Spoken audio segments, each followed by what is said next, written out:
Yeah, it's just like, okay, drank too much last night.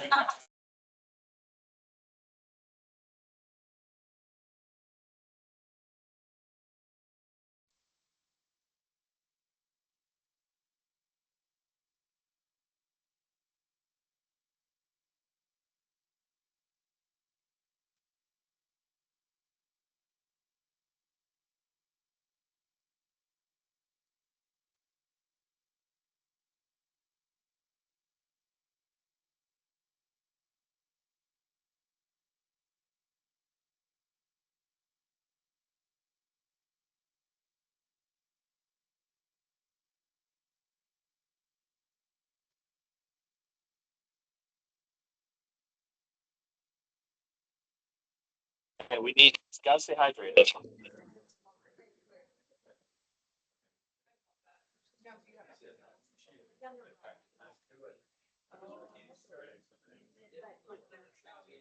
Mic check 1, 2, 3, 4. Mic check 1, 2, 3, 4. Mic check 1, 2, 3, 4. Mic check 1, 2, 3, 4. Mic check 1, 2, 3, 4. Mic check 1, 2, 3, 4. Mic check 1, 2, 3, 4.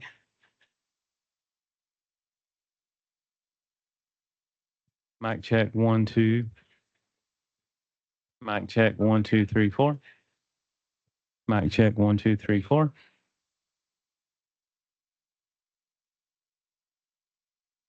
Podium mic 1, 2, 3, 4.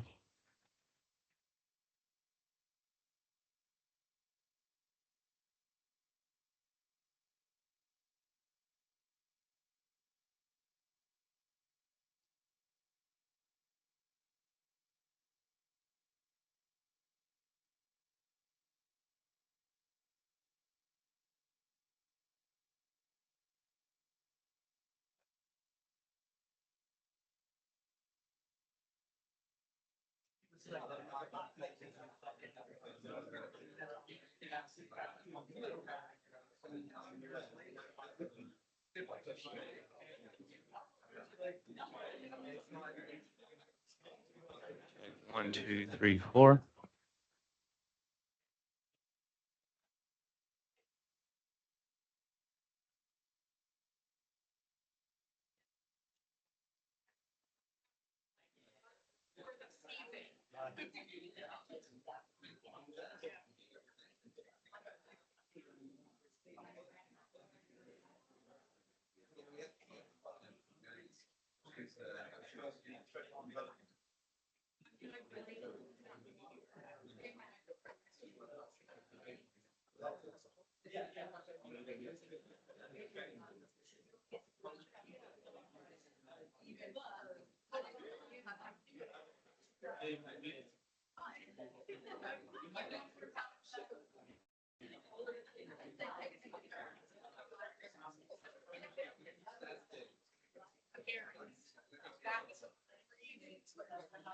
Like right next to each other.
It's like a thing.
Good afternoon, everybody.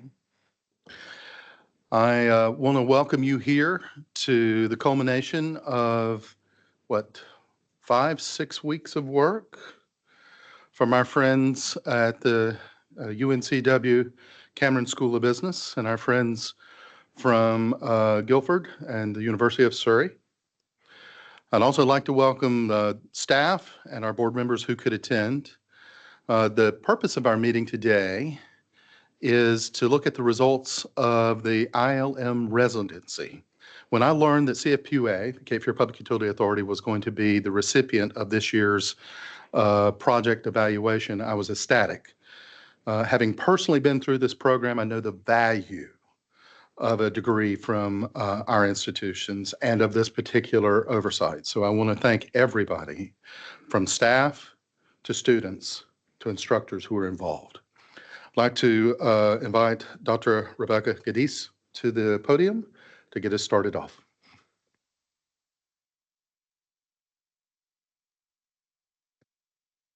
Well, hello, I'm Becky Geddes. I am a professor of management and the director of the Executive MBA program. I'd like to welcome my colleagues as well. I have Dr. Masin Katabi. He is a professor of economics and the regional regional economist at UNCW, and Professor Deji Satabi from the University of Surrey in Guildford, England. I'd like to echo Ken's sentiments in welcoming everybody for coming today. We really do appreciate this. I'd also like to extend a sincere appreciation to Ken and his leadership team for giving us this opportunity to be involved in this really important topic. For our MBAs, this type of applied learning, it's so instrumental. Typically, our graduates walk away saying this is probably the most memorable experience that they have in the program. So it's just, we'd like to thank everyone and for you to be here to see the ending of the story. Today, I also have the pleasure of introducing a remarkable team of executive MBAs.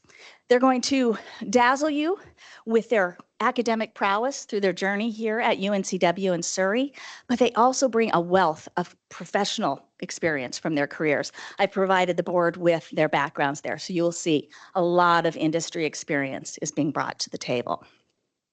We are incredibly proud of the work that they have done over these last 6 weeks. The presentation will begin with Pat McGuire, then move on to Emma Hayes, and then we will conclude with Nikki Kalawek. And then I do ask if we could hold questions until the end of the presentation. We have another panel that will answer the questions for you, and we've set aside plenty of time for an engaging discussion. So with that, I will turn the floor over to Dr. McGuire.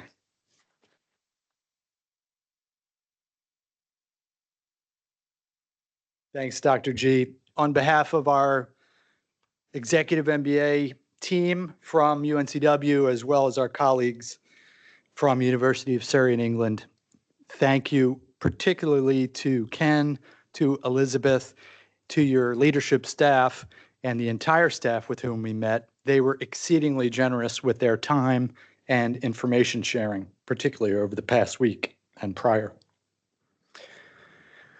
Our scope was highly focused for this project. The purpose was, one, to evaluate the existing strategic plan from 2022. Did things need to be changed or perhaps an entire revamp? And then two specific areas of operations, repair and maintenance and line location, with an eye towards supporting CFPUA's growth and success in the future. You have strong foundations here, particularly your people. Leadership is solid. Fresh ideas have been brought that have filtered down through the staff who are clearly committed. This picture shows an image of what we saw this week. Diligence and professionalism on the part of the crew that we were able to witness firsthand. Understanding any organization, utility or otherwise, requires an understanding first of both external forces as well as internal factors to create awareness as a first step towards progress and success. Of those external forces, there are several categories. Water and wastewater utilities are highly regulated, as we know. There are economic forces that range from macro down to the regional and local economic scene, and perhaps most important, societies, but particularly your customers and our customers' views from the utility. Other categories, there is no innovation without technology. It drives and is essential for data security as well as critical operations. Environmental forces are specific to this industry, particularly as we live here in Hurricane Alley. Legal risks are always an issue, including for utilities. As we move down and narrow our focus, this image that you see here on the right is from the EPA. It's called the Effective Utility Management Framework. Around the periphery, you'll see 5 keys to success for management of utilities. And in the green, you'll see 10 attributes of successful utilities. The importance of this is that the existing strategic plan is based on this framework, and you'll see in the next slide, on the left, the 5 bullet points are the pillars of CFPUA's current strategic plan that have been taken of those 10 attributes from the framework. The existing staff has made great progress towards these pillars and achieving their outcomes. However, we do feel that measurable goals and metrics are critical to tracking progress towards the future. Great strengths of this organization. One, financial viability is a pillar among those 5 listed. In addition to being a natural monopoly, CFPUA has a credit rating AA+ by S&P, which is impressive for the type and size of the organization. One metric we chose out of many for finance is this graph here that you will see. The bottom line in green is dictated by the American Waterworks Association as a threshold of 1.2 for debt service coverage, for example, and CFPUA is consistently above that in the 1.6 to 1.8 range. The culture is one of responsiveness and robustness. It supports the strategic plan. The caring staff are invested in success. As a member of the community for 25 years and a customer of CFPUA since its inception in 2008, it was very uplifting and comforting to me to interact with your staff and see their dedication. Experience is within the staff, just a font of knowledge from the senior members of the staff. And lastly, stewardship of natural resources is important for the well-being, obviously, of the people of New Hanover County and southeastern NC. In any organization, there are areas of improvement. First and foremost, and you will see this as a theme throughout, data quality. There is significant data volume, but currently there are some aspects where we don't know what we don't know. In the age of analytics, critical decision-making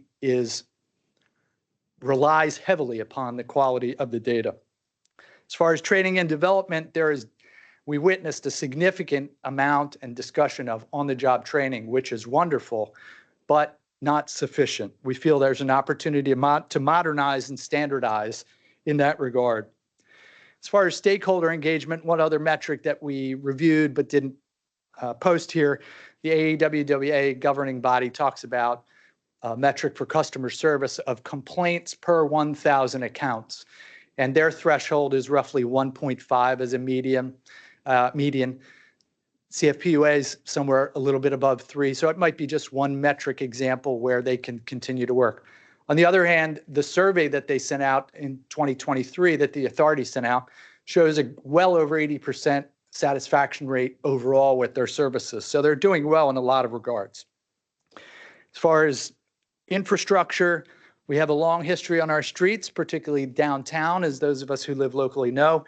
And beneath those streets are some aging pipes. Opportunities as we see them. Number one, technology will drive transformational growth. It will not happen without it. You'll hear a couple specific examples from my colleagues shortly. Interagency partnerships. CFPUA does a wonderful job already. An example of that would be their work in Western North Carolina, in Asheville during Hurricane Helene, just as one of many. That can be obviously improved and enhanced and grown upon. Similarly, federal grant investments. We know, particularly in the current day and age, it is difficult to get external funding. They have excellent grants already. As someone who has published and been through the grant making process, it is not easy, so I'm aware of the difficulty. Nevertheless, it continues to be important to decrease the financial impact on CFPUA's customers. Lastly, public engagement. The mindset of service on the part of the staff was tremendous. The reason that CFPUA exists is to serve. So the question, how do we serve better, needs to remain first and foremost, both now and always. Threats are not often within our control. Nevertheless, the authority needs to be agile in order to adapt. One term you may not recognize here, human capital uncertainty in the bottom on the right. In our minds, that encompasses from one end, youth and the younger generation, not to pick on them too much, but having potentially unrealistic expectations. Getting their hands dirty, both figuratively and quite literally, may not be an expectation that they are comfortable with. On the other end, for CFPUA specifically, there is a font of knowledge in the senior staff. So succession planning and standardization of that knowledge transfer will be critical. Lastly, if you forget everything else I just said, this is the important part of my part of the presentation. We've broken this up into short-term and long-term, and that's a relative moniker. We do not believe that you need an entirely new plan, but we have suggested amendments here.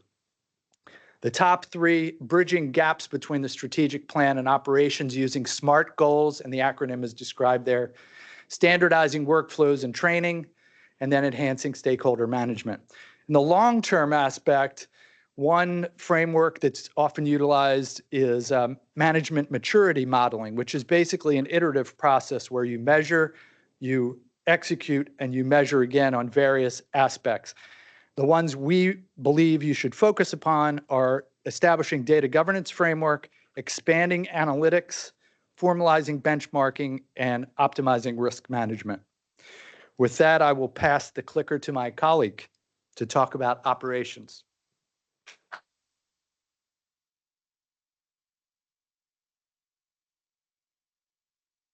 So you're going to hear a few things, maybe more than once. And that's just partly to stress the importance of what you're hearing. We, as a consultant team, had the opportunity to split our staff between a few of your departments. My team worked specifically with repair and maintenance. So think back to that first image that you saw in this presentation of the dedicated team working on the side of the road with that hole open, making sure that they could close that and get safe drinking water to those residents. That's the repair and maintenance team. And the work that they do is extremely critical to making sure that the citizens, your clients, your customers, have clean drinking water. We spent some time with them really getting to know what their processes were. We asked a lot of questions, and they were super kind in sharing their responses. They shared a lot of data with us. And what we found from the data that was shared with us were three common themes. And you heard this just now. Those three themes will be permeated throughout our presentation as we saw them throughout the organization in the different teams that we worked with. Those three themes of areas of opportunity: training, process mapping for improved management, and data strategy and execution. For the repair and maintenance team, we had the opportunity to hear directly from the leadership team how they transfer knowledge, how they bring employees into the organization and prepare them to be competent and confident in delivering the exceptional level of service that the authority has been known for. What we found are a few themes that we would like to share with you. Overall, we believe that standardized training is really going to help create some efficiencies in this team. There's a fairly new leadership team for repair and maintenance, but they've come with a mighty lot of energy around how do we do this and how do we do this well. And so they've implemented quite a few things that are already yielding them some efficiencies. And we are just recommending that they take it one step further and standardize knowledge in the organization. And how do they do that? Well, we're saying you have multiple generations of employees coming into the workforce. Not all of them learn the same way. Making sure that you have training that is available to speak to the different ways that your employees may be able to take in information, process that information, and then be comfortable delivering at your service levels. The second, we say document it, make it formal so that they'll have something to refer back to. Get that information down so that it is a repeatable process that they can use over and over and over again, making sure that they have easy access to it for reference as they do the work of the authority. And then create some opportunities for low risk competency building. We would recommend doing this through some type of simulation where the employee has an opportunity to go out and make some mistakes, and it doesn't cost the authority additional downtime and disruption. So let them go, let them learn, get some real hands-on experience, digging some holes, maybe hitting some pipes, and your citizens are not impacted by that. And finally, we would recommend capturing your institutional knowledge. You heard my colleague talk about the mature workforce that you have. And in addition to that, succession planning, making sure that you don't lose that institutional knowledge, making sure that the authority can retain that institutional knowledge. Well, how do you do that? You document it, making sure that it comes out of their heads and it gets onto paper in videos and other modalities that the employees can keep and pass on from one employee to the next in a consistent and effective manner. We also spent some time visualizing what the current state is. So we went through an exercise of process mapping. We sat down and they told us from the time a call comes in until the time a ticket is closed, what that process looks like. That gave us an actual visual because we drew it out. So we could see where there might be areas of opportunity for efficiencies in that process. And we've identified just a few areas where we would make a few recommendations. First, we would recommend that tracking work happens on a more consistent basis, meaning right now, work is done both by internal resources and external resources. And the authority does a great job of closing these tickets once the work has been complete by our internal resources. We're saying take it one step further because we know that the authority really wants to own that work that happens so that your citizens, your customers are not disrupted for any longer than they have to be.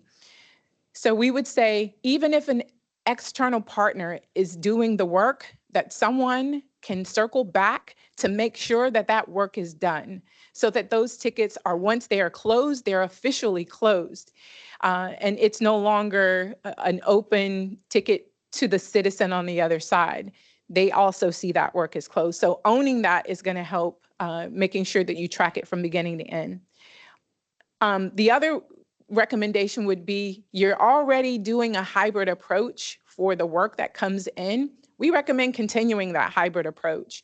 We know that in some instances, the work that is being done by external partners is done because they have a certain level of expertise. They have specialty equipment. There are some circumstances that would make them the best unit to do the work. And we're saying keep that going. Put some guardrails around that so that they come in for specific jobs that are outside of the purview of the authority and jobs that would give you an opportunity to charge it back. So any of those chargeback opportunities where you can not use the internal resources of the authority, but to use the external vendors, that way you can charge that back to the party who actually damaged the line. Next, we would recommend standardizing processes for managing the work. Right now, in that process flow, we had the ability to kind of see a few things, and we'll share what that looked like. So when we sat down, your process it can be extremely complicated when you think about a call coming in and all of the steps that have to happen to get to resolution for that one call. In the boxes in blue that you see represent the work of the current operations specialist.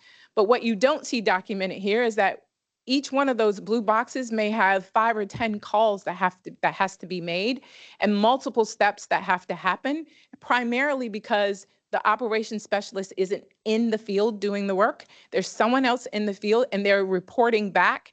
And so the operations specialist has to then take that information that she's getting and enter it in. This, in some regards, creates a single point of potential failure because there's the one person who is doing it. And right now, the backup is someone else who has a completely different full-time job that they're also doing. And what we would recommend is bringing in another employee that you would task with doing that work in the field. So they would be a field planner, going out, investigating the tickets, seeing what needs to be done, assigning that work, all in real time in the field, and therefore it would cut out the need to call back and do that work, duplicate that work effort. So a field planner would help to create some efficiencies for your operations specialists so that they also don't become a bottleneck for work that needs to be distributed among the teams. And your field worker and your field planner is actually in the field close to the work and the people who need to be assigned that work. How do we drive even more efficiency? Good data. Data is going to help you really figure out where those areas of opportunity are. Data is going to help you with making better business decisions, deciding capacity for your teams. But that data has to be done in a consistent manner. What we found is that you all have an immense amount of data, but sometimes just pulling it all together and not having to touch it, manipulate it, manual manipulation, taking it out of one system, putting it into a spreadsheet, not having to touch it physically where there could be some opportunity for human error would give you some additional efficiencies as well, but it would also give you some data confidence, knowing that the information that you have in front of you is accurate. The field planner would also help with some of this work being done because once they enter it into a system that you already have called Maximo, there is opportunity built into Maximo to enhance the data collection that's being done by your operations specialist, to automate some of the processes that are being done in your warehouse for max min point and reorder points. And some of that probably went over some of your heads. That's okay, mine too, before Monday. But it will give you an opportunity to automate some of those processes. Some of this is already in flight, and we know that you're making incremental changes as you go. These are just some things that we recognize that are not in play today. And then last, resolving the backlog. We looked at your data and you gave us a lot to look at and process. And when we looked at your data, what we found is that current state, there are an average of 53.4 requests, work orders that come in each month. And of that completion, it happens at about 47.7 work orders per month. That leaves a disparity there that continues to grow because that backlog continues to grow. So if you look at the image on the right-hand side, you'll see that backlog continuing to grow. Right now, they have the capacity to complete about 15.9 work orders per month per crew. At that rate, we have utilization of 120%, meaning not only are they working their regular hours, but they're working overtime to hit that 15.9 work orders per month per crew. That means that your back order is going to keep growing at that rate. Our recommendation would be that for optimal use, that you decrease the utilization. So we also noticed that there there might be some, North Carolina heat, some potential opportunity to not tax those employees that you saw in that first image that are on the side of the road in the scathing North Carolina heat by sending them out to work at 120% capacity. Lowering that capacity to 80% gives them an opportunity to work and then to chip away at the backlog and to be agile enough to address any emergencies that might come up. So the extra capacity, though it may not get them at 80% utilization, it probably won't get them working at 120% either. So somewhere in between would be a nice sweet spot, I'm sure, for them. To do that would require 2 additional crews to get to optimal 80% utilization for this team of people who are working repair and maintenance. Additionally, the field planner that I mentioned earlier would come into play because they're going to be also working those investigation tickets. Currently, your staff is pulling your floating foremans to go and do that. And we're saying keep your crews whole and allow this field planner to take care of that work so that there's no disruption on the job site. Finally, data. You've heard it a couple of times with the strategy. We'll just reiterate here the importance of data and how it could help make sure that your strategic plan execution is both tracked and that you have a way to measure the success. We would recommend getting a real tight data strategy. That data strategy is going to include data management. So looking at the ways your systems are tied together or not tied together, looking at the areas where your data currently has to be manually manipulated and figuring out ways to avoid manual manipulation for your data, making sure that data is entered at the first source, not secondhand. And those are some ways that if you would implement a tight data strategy, it would help you with data confidence, knowing that the information that you get out of those systems is is accurate. And you can then make data-driven decisions because you feel that you can trust the data. So that data cleanup, again, looking at the systems that you currently have, making sure that the data in there is cleaned up, all of the closed tickets are closed, making sure that there's some standardization in how information is entered, and then managing with the data that you have, setting those max min points, making sure that you leverage the automation that's built in. So what are our overall recommendations for repair and maintenance? We're going to say, keep doing more of what you're doing. You're doing an amazing job of managing the repairs and the maintenance that have to happen in order to make sure that safe drinking water gets out. And we would say, keep doing that and then take it just one step further by making sure that you have standardized training that meets the needs of all of your employees where they are as they enter your organization, that you create a strong data strategy that would include a data specialist to help you navigate what that looks like and how to use it. Transition to a model that gives key performance indicators, KPIs, that can be cascaded down to the teams. So not just at a high level, but something that then could be cascaded down to the teams. And then look at the improvements that you can make around workflow. So your field planner, your 2 additional crews to optimize, making sure that you do process mapping on an iterative basis so that you know what your process looks like and you can make improvements as you see fit. Resolving the backlog by decreasing utilization for those crews. continuing with your hybrid model that you currently have for sourcing, and then optimizing your Maximo system, which is where you're right now have the ability to automate some of your management processes. And with that, I will turn it over to my colleague.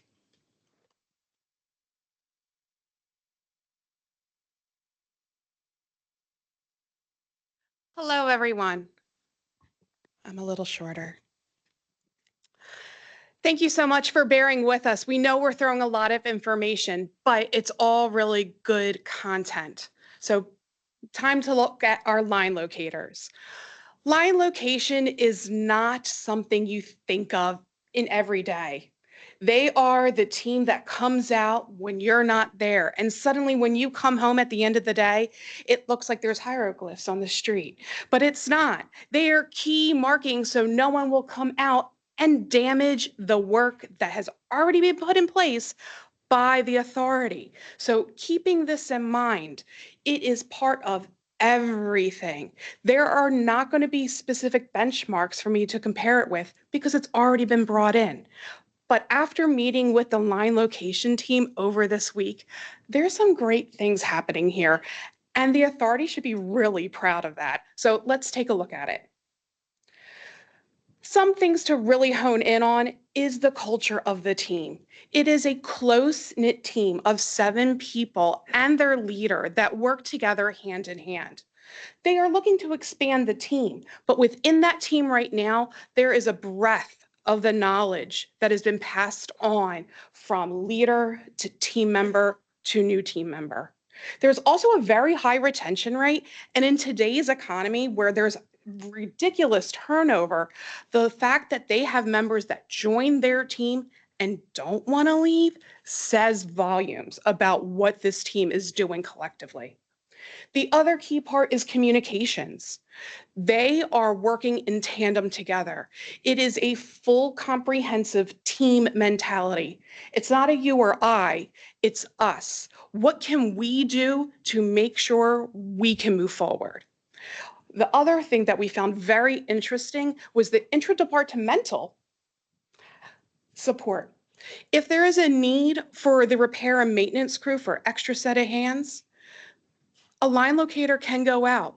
They are told you cannot be afraid to get your hands dirty. And that's vice versa as well. That level of connection and support is there to show what the authority is willing to do for success.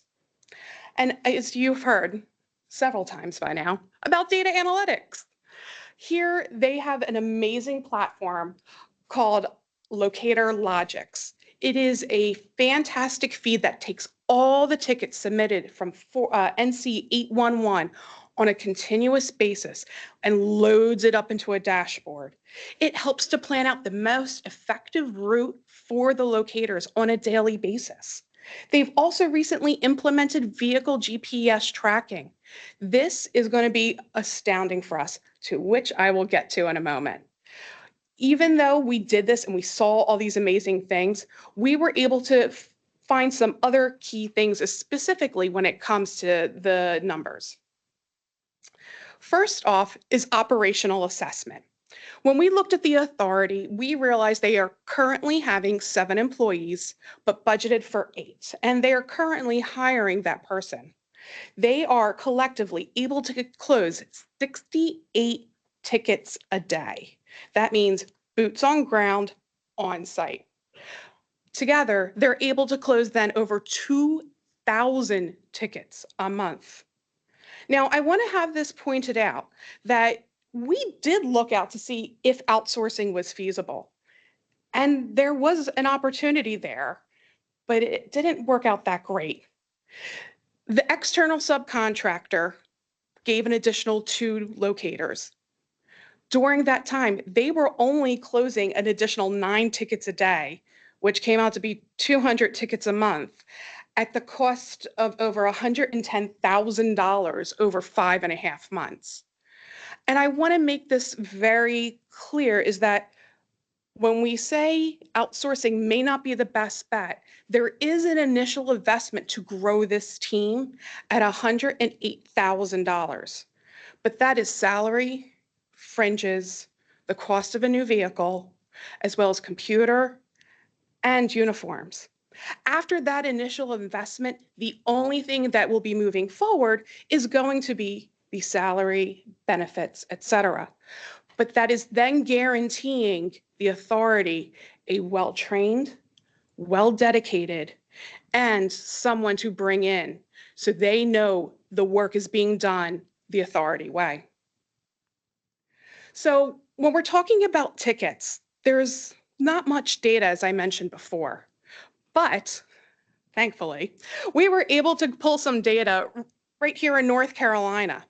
The NC 811 was able to collect all this fun information, and we were able to pull comparables to other authorities to the size of you. With that, we wanted to highlight that right now, the compliance rate is Asheville at 94%. And if that metric is compliance at 100%, that would be a good benchmark. You will also see that currently the authority here in New Hanover County is at 82%, which is astounding, knowing how different the size of the county and the amount of growth that is occurring here every day. I do want to make a note that the ticket increase per year has gone up 12 to 15% just for this county alone.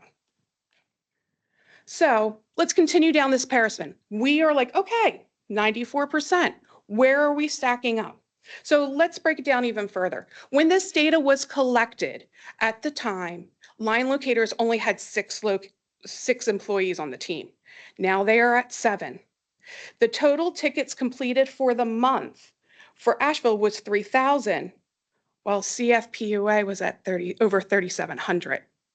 While it looks on the bar graph where the industry average, and they may be falling short, the number alone speaks for itself that these team members are working diligently, but the growth and ticket increases is getting greater every day. So specifically looking at the authority data, there are 2 codes that are entered. One, no conflict. This is a ticket that was put in, doesn't apply to us, we can move it on out. The other is that they have sent out 13,000 tickets of people, boots on ground, on site to close it out. Whether it is they have to open it up manually, if they have to assess. That is a total of over 19,000 tickets in 1 year. There is 71% of those tickets coming in, they have to go out and investigate. And here we come even further. There are the certain amount of assemblies per the various authorities throughout the state. Asheville, if you are looking at it, has 1,133 compared to the authority here, which has 2,667, which is almost double the amount of responsibilities. Keep that in mind. For this authority to reach the completion rate, it would take 14 total locators to reach that level.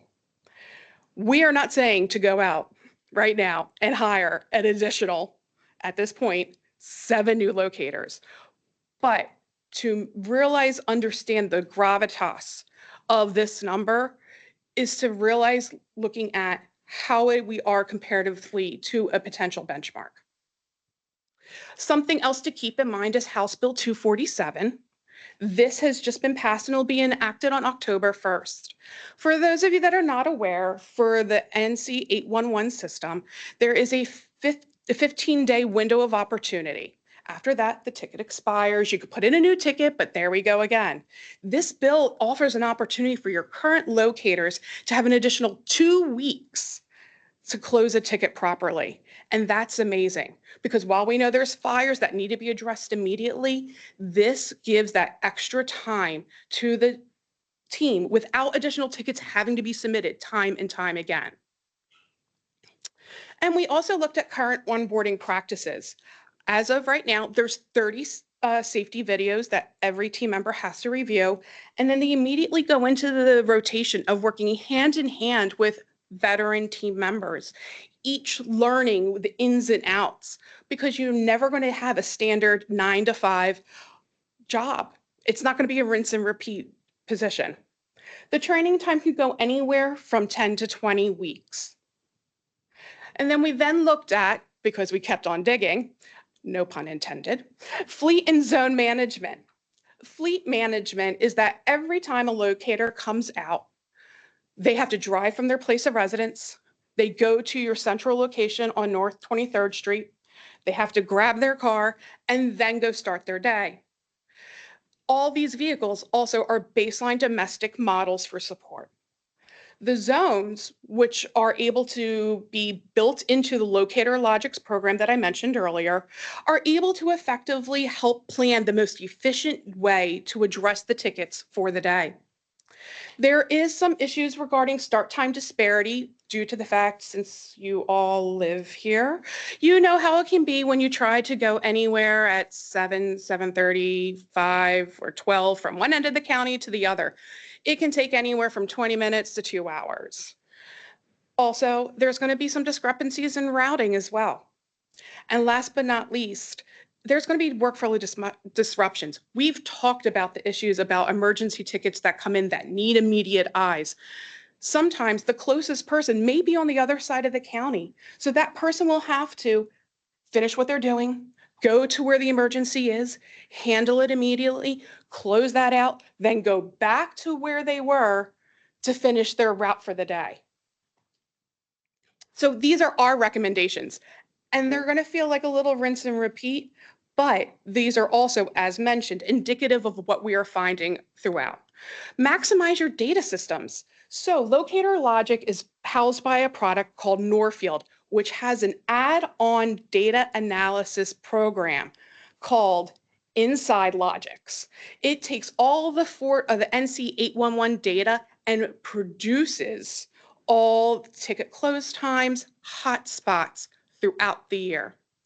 Also, continue using your GPS vehicle tracking, because that's going to help understand the wear and tear on these vehicles as they sit idle, because it's required. How many miles are going on these cars? Where are they going throughout the county to address these needs?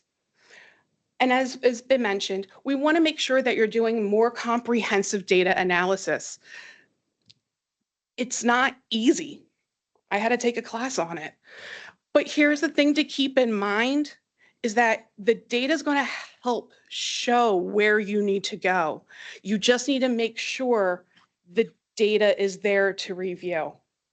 And last, when it comes to making those kind of decisions, it could be to increase your labor force on a more regular basis. The other recommendation we currently have is new employee onboarding. We talk about standardizing training and a timeline so that every employee, whether it is through a guarantee, like you're going to have a 30-day or 60-day or 90-day probationary period, they know exactly what's going to happen through the whole process. And something else we kind of had a fun little joke about, but I won't say it right now, is incorporating video training. How amazing would it be if a current experienced locator goes out into the field, they dig something up, they're like, ooh, this is interesting, whips out that camera phone we all have these days, and is able to video and give a voiceover on what they're looking at. That video can be stored in a repository within your system. And that if a newer locator or someone who's never seen anything can go and be like, oh, here's that video. They can look at it and get firsthand experience on what is going on. Can cut training time a little bit, but it's also a training tool and also for knowledge continuation. And last, decentralize your locator fleet. Instead of having your trucks at North 23rd Street, you have other facilities across this county. How amazing would it be that a locator get up in the morning, instead of, let's say they're in Carolina Beach, have to drive all the way to North 23rd Street, they're able to pick up to a location closer to their home, turn the key in the vehicle, and then begin their day even sooner. The other option could be, let the locators bring their trucks home. We understand there's other things to examine to make this feasible, but the opportunity to have those locators get in their car as soon as they walk in the door, turn on that vehicle and begin their day is an amazing opportunity for efficiency and optimization to make sure they are getting into the field sooner rather than later.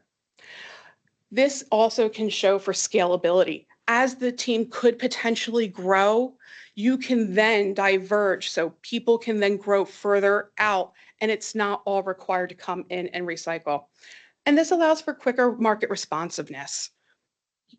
We're in a client service business. The authority is here to serve others. How amazing would it be that the locator team is able to respond to tickets even faster because they're able to efficiently get to where they need to be? So here we are. We've taken you through the strategic plan review. We've looked at the repair and maintenance team, and now you've heard my lovely idea on line locators with the rest of the team. So let's now look at what are your big three takeaways.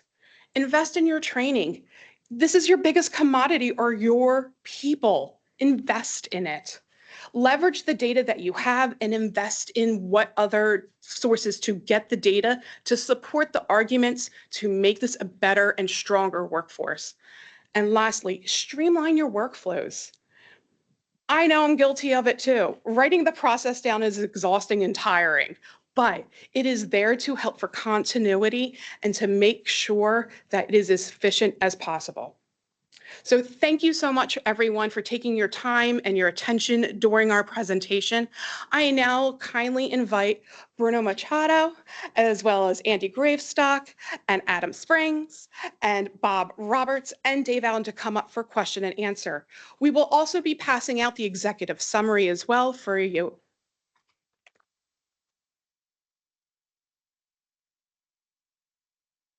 If I might ask staff and to hold any questions, we have two board members who have a deadline. So to give those board members the first opportunity to ask any questions that they might have. Of course. Thank you very much for the opportunity to hear us. We also then open the panel. I have here a representative from strategy, from the line, and from the maintenance sub teams. So I now open the opportunity for you.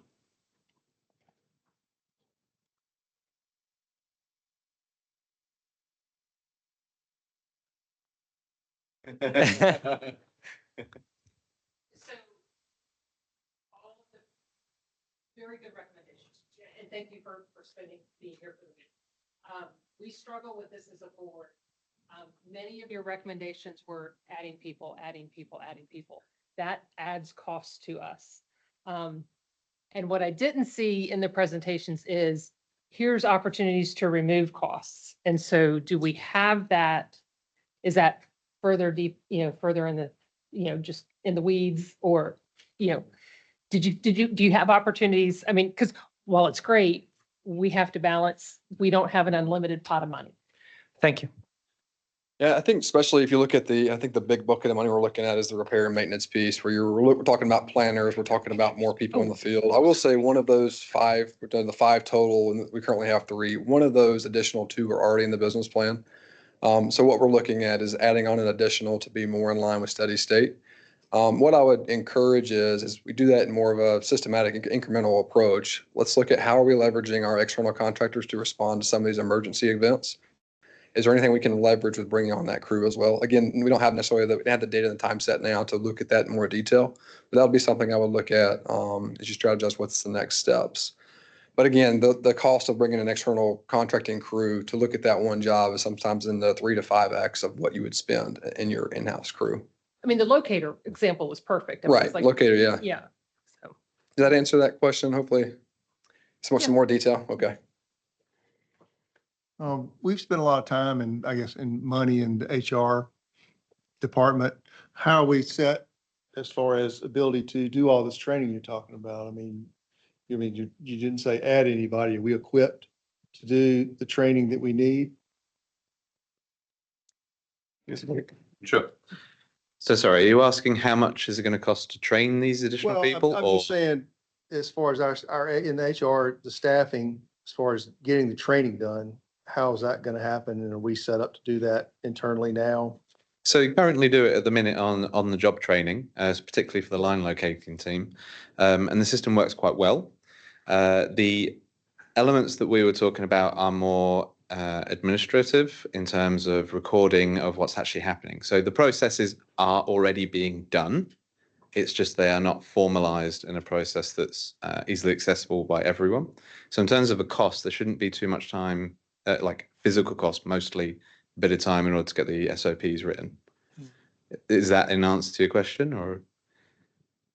Kind of, sort of. We've spent a lot of time looking at, in a different realm, promoting from within and bring, and that's the kind of training I'm talking about. Is that just kind of what you're talking about, dovetail with what we've been pushing for the last couple of years, is getting people starting out more confident so they can move up internally instead of hiring externally. I think that from my experience, if you look at, if you take what's our core competency, what are the top 10 things this individual needs to know how to do? And we document those down. We ensure we give some kind of a platform where they can demonstrate that they can actually do that task. So again, I think we know what that is, but now it's putting it into more or less, and it can be very informal checks and balances of, hey, this is this employee's documentation that they've showcased on this date, they can perform this task. And we kind of talked about a little bit like a simulation environment. So in my past, I've worked with Duke Energy earlier in my career. They had a training center where they would put a power pole up, they would put the equipment out in the line, and the new hires would demonstrate they can climb the pole, they can execute maybe a fuse change or something to that degree. Something very similar here, find a piece of property where it's maybe not being used, go ahead and bury a pipe, put some valves on either side, let the new team members show that they can do that work before you release them out. There you go. Thank you all very much. This was an excellent presentation and discussion so far. If you had more time to dig in, what would you have explored further? What further recommendations do you think you might have arrived at? And I know that presupposes quite a bit, but you now know enough to have some sense about some other things that you didn't get to touch on. Mm-hmm. What else would you like to have talked to us about? Sorry, Phil. Do one by one. Go ahead. Thank you. Personally, we've definitely looked at only 2 of your departments, and that was within the scope of what we were aiming to do. Obviously, for any sort of project of this kind, we would allow much more longer time to actually have a holistic representation of your organization. So the authority, we would have wanted to check, ideally, all the other departments as possible and arrive at a more comprehensive solution for specific requirements or specific problems. My guess is, I think what we've done within the time that we had and the data that was available, these 2 for sure come forward as things that we can extract actionables right now, as we've done out of recommendations in the strategic plan. The first 3 items were very much something you can do right now. The more medium to long term for the next 2 years, I would say, if we could look at the way that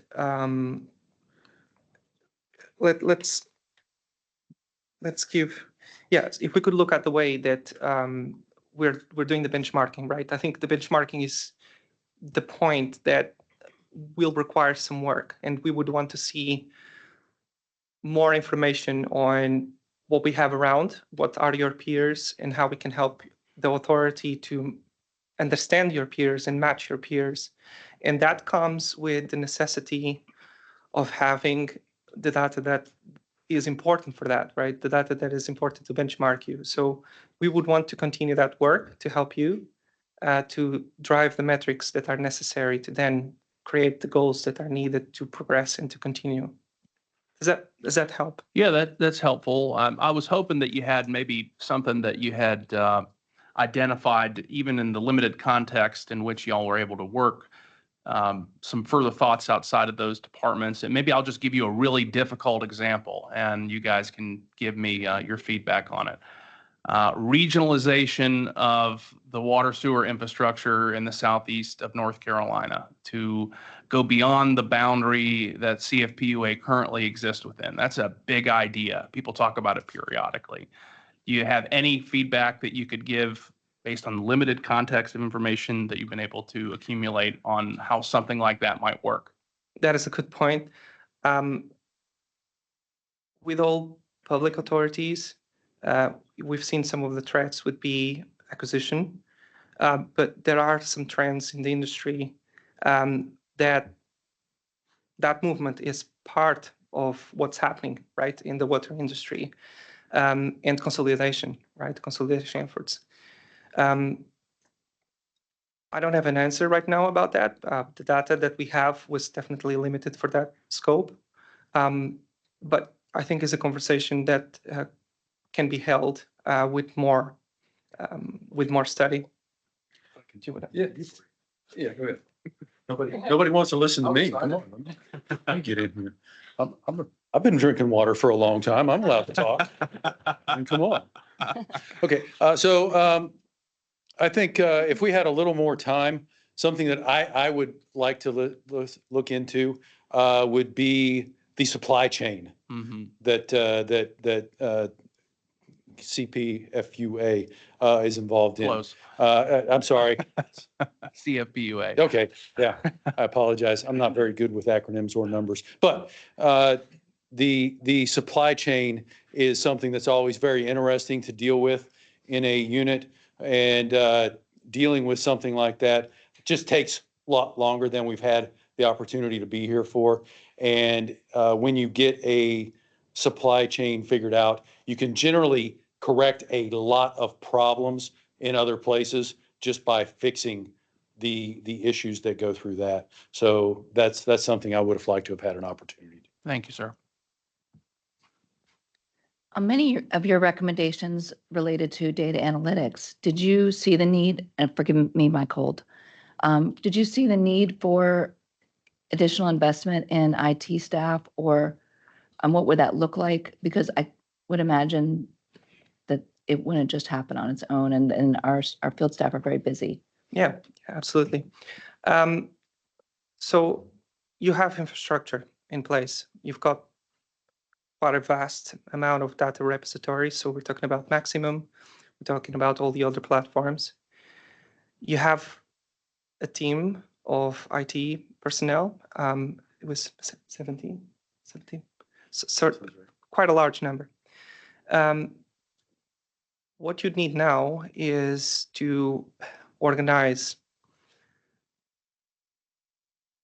the team with the resources that you have, understand what needs to be done in that regard, and ensuring that you are integrating your platforms correctly.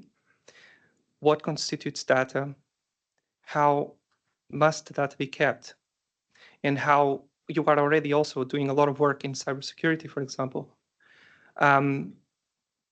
So you would want to continue some of the internal capacity, right? And have that in place. Starting at the top, centralizing the frameworks that you need to then understand more locally in each team what are the requirements for analysis. Each team ideally would have someone who can liaise between what teams are in the field and what data can be generated there. But what you need is to then have a structure to centralize that, someone who can define more comprehensively what you want to do with that data and how you want to ensure that you've got the resources that you need to continue that process. So you think we have the staff in place to do it now, is I think what I heard. We would want to see more, and to have to provide a full answer, right?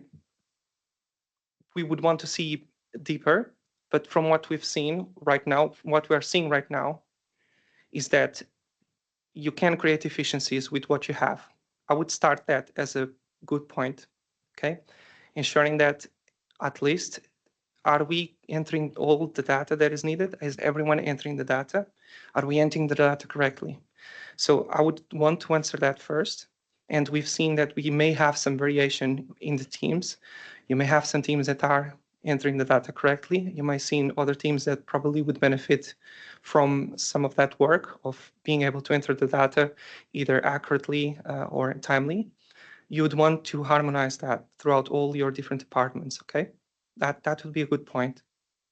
And then building from that towards creating a more cohesive approach as a data strategy point of view.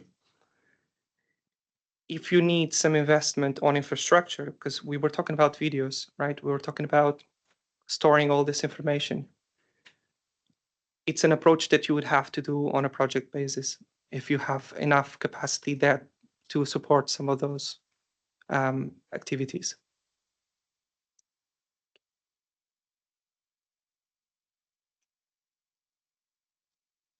Well, so a question for you. So what is our plan then to take their report and figure out what we do? Figure out what is actionable from that? We have two other planned activities that is tangentially related to this.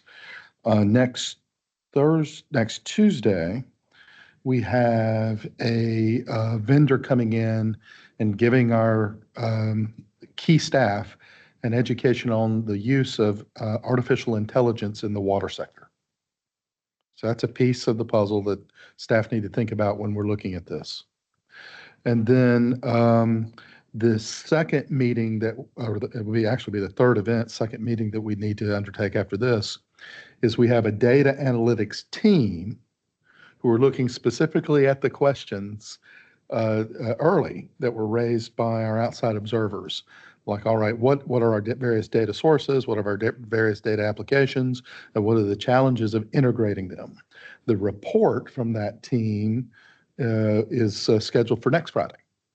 So once we hear those two areas, then my plan was to bring together an internal working group to see if we can't turn some of these concepts into actionable items with recommendations back to long-range planning, strategic, and sustainability.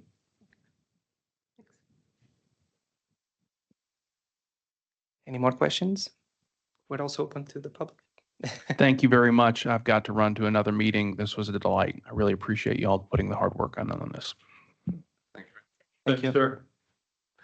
I had one clarifying question. On the benchmarking to Asheville, did you take into account the recent hurricane and how that impacted their data? Because it seems to me that they would have way more service calls with all the rebuilding. That data was in 24, and when was the hurricane for Asheville? So it'd be very close. I'm not sure if it did take into effect that or not. We'd have to look into that. I'm sorry, I'm not 100% positive on that. We'll get back with you and we'll let Ken know for certain on that. But it was from 24. My guess would be no, but like I said, So maybe we are number one. Okay, with the remaining board members' permission, I'd like to invite department heads and program managers, if they want to ask questions. I'm going to start, take a point of privilege. Ask Ms. Hayes if she would come back. You guys stay up there. I want to ask a question about slide 28 and 29. The addition of a fifth work crew. Yep. Okay. We were prepared. And in fact, I'm going to invite my colleague who ran all the data to come back. Is that the one you want? Which one? 20? Would be the one with the graph on it, probably. Oh, yes. Yeah. Here. That's it, right Yep. there. So is there an opportunity here? I see that to optimize the workload, it looks like we would want to move toward a 5-crew system. Is there an opportunity to introduce managed competition by having work crew from an outside contractor come in to be that fifth crew for a period of time. In my past, I've done that as well. The key would be to make sure you have the supervision and oversight of that contracted crew. So I know we talked a little bit about bringing in the field planner as well to help out with some of that Maximo integration piece. That's also another opportunity to have some other oversight with that floating foreman existing to be able to check on that contracted crew. My biggest concern about bringing people on and outsourcing completely without that oversight is you guys kind of lose that. I don't know. There's a lot of pride in what the teams here do, and so just to keep that same level of pride and efficiency and operations to the customer, I would just make sure there's the same level of oversight there. The other flag is what is the contracted hourly rate for someone you would say, hey, we don't want you on an emergency basis. Give me a different, maybe you have to get a different RFP package to say, I want you guys 40 hours a week. What does that look like? The competitive rate than on an on-call basis. And it might be a way to introduce a fifth crew quickly because we'd have to spin Absolutely. up, as you've noticed, Yep. the training activity. So we could spin up a fifth crew or budget for a fifth crew in the midterm while plugging the gap with a contractor. Thoughts on that? No, I think I would ask the capacity of your existing contracted crew. My understanding is that same crew is also helping being responsible for the Find It, Fix It program. So I think it's just leveraging what their internal capacity would look like as well. Do they need to bring in outside people? Maybe they have regionally to the area to help support that. So typically that's usually the biggest constraint that I see is they usually they're pulling from the same resource pool that you guys are in terms of people. Okay. So it's okay to answer any of the questions that I ask or others with, we don't know, or we didn't have enough Sure. time, or that's an interesting problem to be studied at another time. I share Ms. Adams' concern about adding positions. So absence the ability to add positions, what are some of our alternatives to accomplish the same thing, if any? In terms of this In model terms here. of this model and in particular, the field coordinator, the field scheduler planner. I think the biggest piece there is how do you, again, it goes back to the training and development piece this is really I'll say a different skill set. It's a new skill set, right, into this industry for leveraging tools like Maximo. I just want to highlight again, using Maximo for this application it's a big win for this industry. It's something that my background is in industrial maintenance and engineering and pharmaceutical place. And teaching people to use these data tools is probably one of the more difficult parts of that role. So if you were to do that, it's training those folks that you're bringing in to complete the repairs to also have the same level of experience that your specialized person is in that operations role. Okay, so that would be an alternative to It's try to definitely upskill a team member Mhm. per crew to carry two hats. Correct. All right, I'd like to open it up to staff. Is there anybody in staff that have questions that they'd like to ask? Come forward. There's a mic up here. Just go ahead and feel free to utilize it. Andrew. Do you see the opportunity to utilize a lot, say, our construction supervisor and the floaters to shift some of the responsibilities and changing the roles or adding the things that I feel like they already do in that space and make it more of like they actually got to reach in that place and find that continuity? Did you hear the question or do you need it repeated? I think, so the question to understand is, say, how do we leverage the existing operations supervisor to help maybe do some of those responsibilities as well?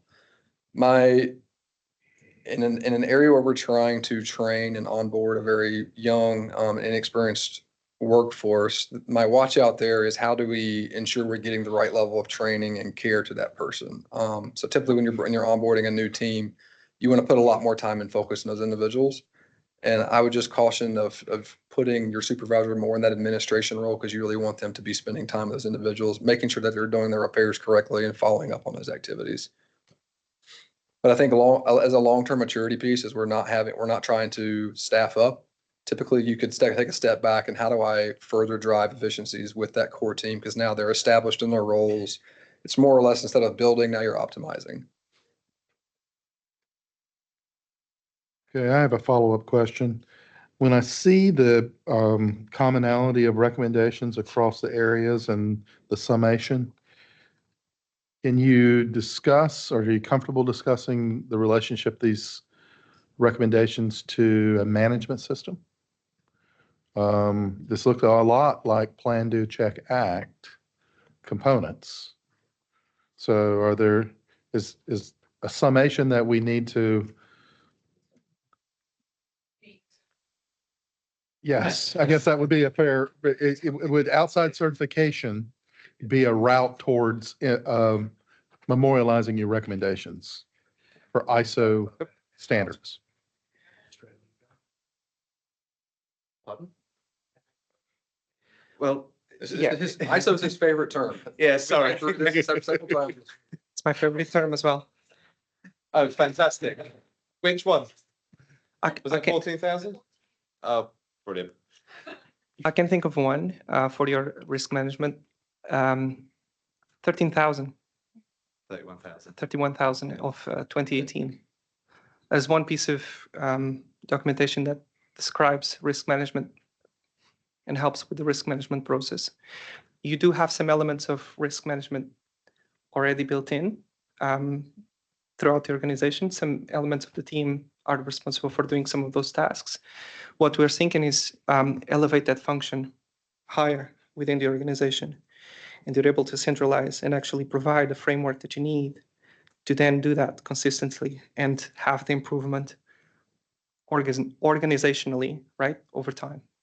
And having that reference, you can, the same way that you've done with the effective management and the relationship between that and the 9001, and you brought some of those elements together in-house and you created your own management system. You could also look at those references, such as the risk management ISO. Not so much achieve or aim to achieve the certification. That's not really what we would talk about, but learn with that framework and bring it in-house and adapt to your needs, as you've done for the environmental risk management. Thank you, Mr. Moncada. Mr. Gravestock. Yeah, sorry. Just to add to that, so are you effectively asking if there is any software or systems you need to aid in that, or are you asking more the structure in which you would do proficiency in training? So I guess how I'd reframe it is I'm looking at all the recommendations and it looks like a management system. Correct. Or the implementation of a management system. Yes. And we have the internal effort to create and implement one. So it sounds like you're saying adhere more closely to your management system and maybe seek outside validation or verification for improvement. That's what it sounds like. Yes. So the strongest, one of the things we learned that was unfortunately a little late into the time while we were here, we didn't quite pull on that thread early enough, unfortunately. But when we did, we found out that you had actually already at one point achieved 31,000 as a standard and then let it lapse. The strange thing is, even with all ISO standards, section 6 is pretty much always personnel, staffing and training matrix, right? So if you're already in doing that within a team or a department, I didn't quite understand why that wasn't a company-wide policy to say, why would this element be restricted to a department or a team? Why is it not rolled out as a whole? Training matrix and compliance and competency is, well, it's critical, right? We have staff members who are potentially looking at retiring or moving on, and there's no transfer or a management of change from them staff members to, as you were saying, trying to bring people up earlier into the team. So yes, a very good skills matrix and section clause 6 in any of the ISO standards, you will hit a lot of the SOP elements that we set out in training on here. Thank you. Any further questions from staff?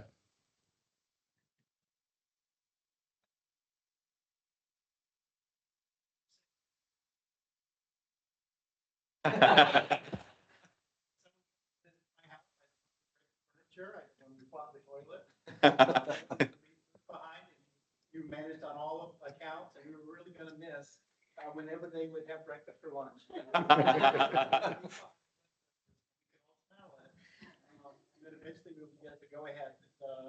they have their fill to partake in some bacon or some fried. That's not a hint to continue that practice. I'll happily stay another week. It's fine. Sorry.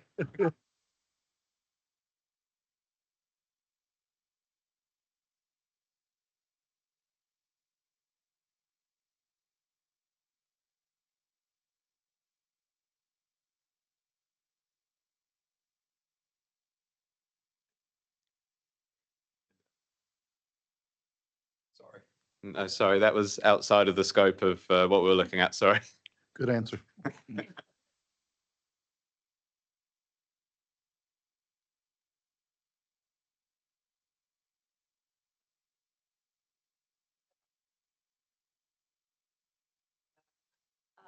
I appreciate all of the hard work and the seriousness you guys took it. I know you're getting graded, but at the same time, you really took it to heart and we appreciate that. And I appreciate you guys spending so much time with our staff. Their knowledge and everything obviously came through and they enjoyed their interactions as well. Because you guys had really good questions for them. They had really thought-provoking questions.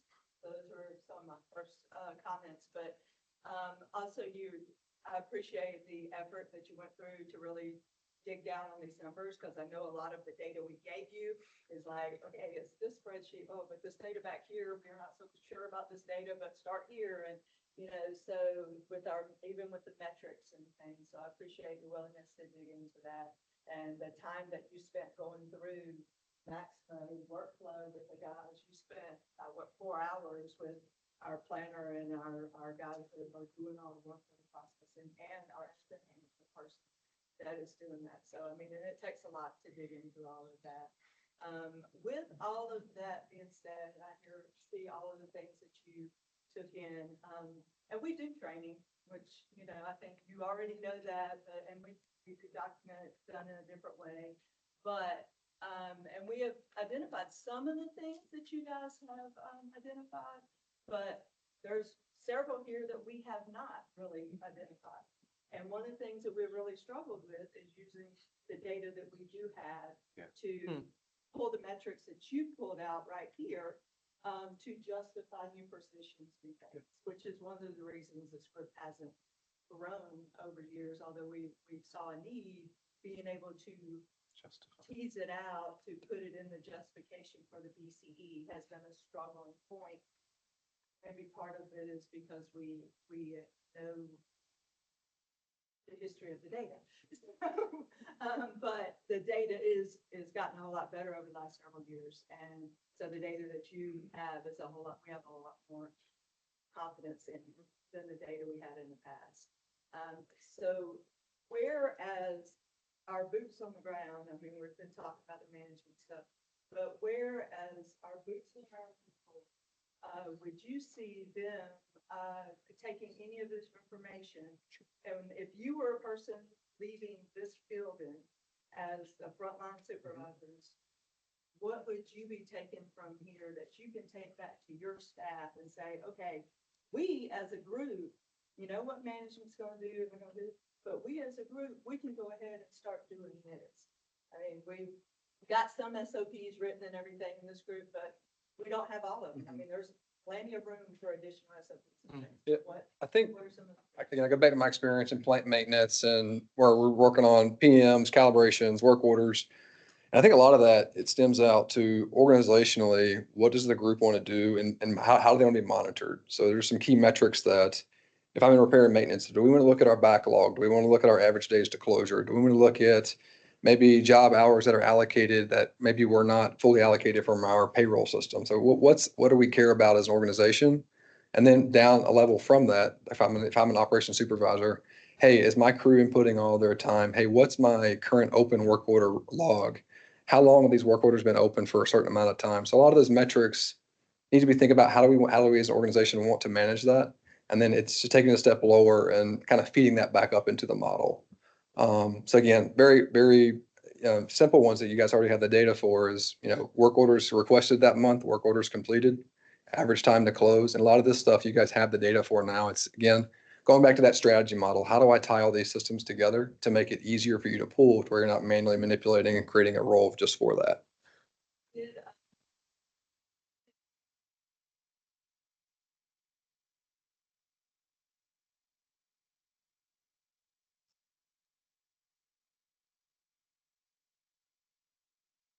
Intentionally, unintentionally, our staff, which most of the staff that we have in these roles are people who are, they're not in the management level, they're hourly paid people, and they're working to pay their bills week to week and month to month.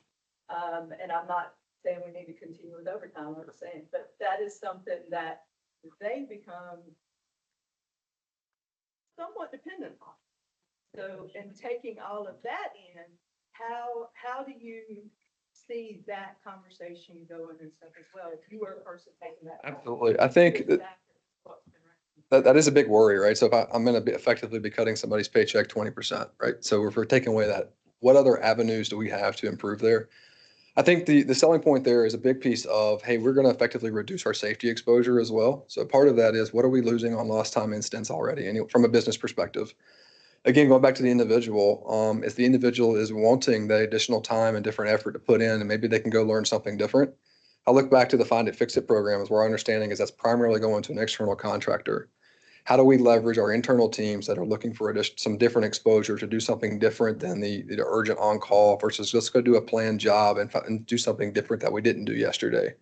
So again, that goes back to, I think for me, if we had extra time, let's look at that financial model to see if I'm redeploying these resources here or here, how does that affect the overall balance sheet of the authority? So for me, that would be just how do I bring those people out and give them some different exposure if that's something they're looking for.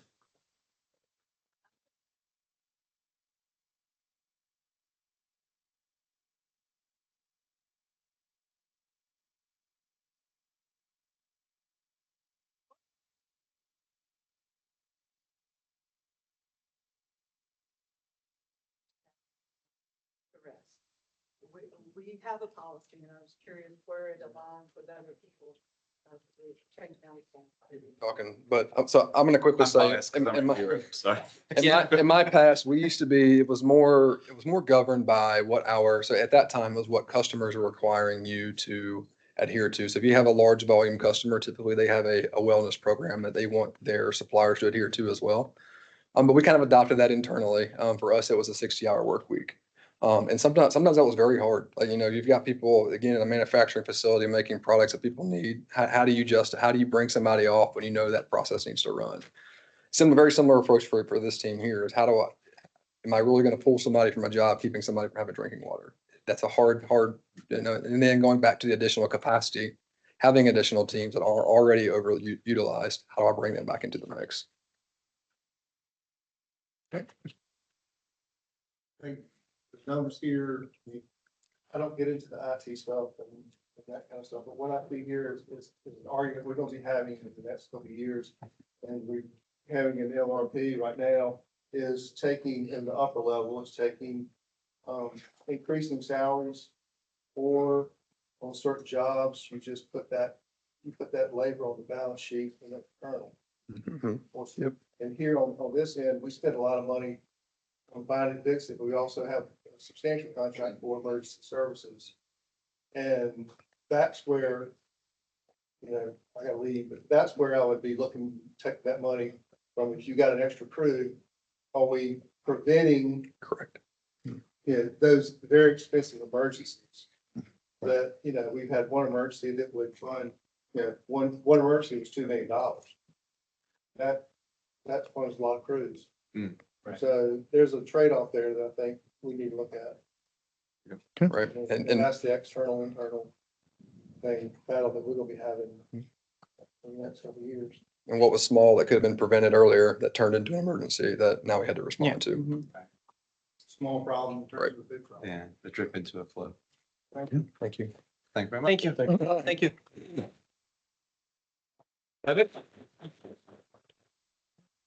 All right.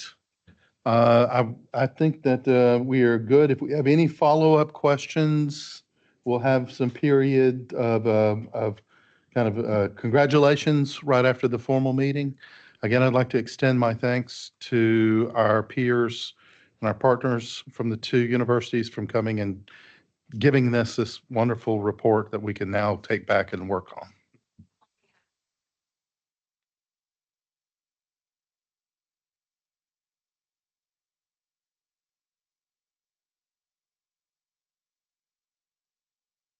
Thank you.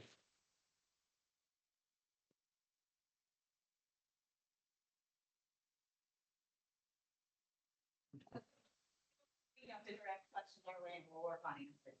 Yeah. Thank you so much. Thanks.